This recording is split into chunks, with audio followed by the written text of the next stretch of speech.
મારા ઘરમાં ઘરફોડ ચોરી થયેલ છે. અમારી સોસાયટીની સામે, અમારા ઘરની સામે ના વ્યક્તિએ અમને ફોન કરીને, મારા દીકરાને ફોન કરીને જાણ કરેલ. સવારે 6 વાગ્યાની આસપાસ 2 જણ છે, બાઇક લઈને આવ્યા હતા. 15 તોલા સોનું અને 500 ગ્રામ જેટલી ચાંદી, રોકડ કેશ 2 લાખ. અમે 5 સભ્યો છીએ. આ ચોરીનો બનાવ વહેલી સવારે 25 તારીખે ભાઈને જાણ કરેલો. મારો મોટો ભાઈને મેં તરત જ ત્યાંથી જાણ કરેલ.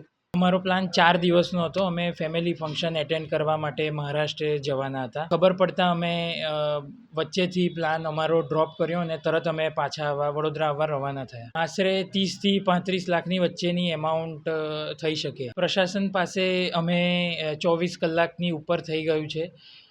પ્રશાસને અમને એવો કોઈ વ્યવસ્થિત રીતે હજુ સુધી કંઈ જવાબ મળ્યો નથી અમને કે શું એ પગલાં લઈ રહ્યા છે કે લેવાના છે. મારી માંગ એવી છે કે અમને જલ્દીથી જલ્દી ચોર પકડાય ને અમને અમારો મહેનતનો જે સામાન છે, મહેનતના જે પૈસા છે એ પરત મળે.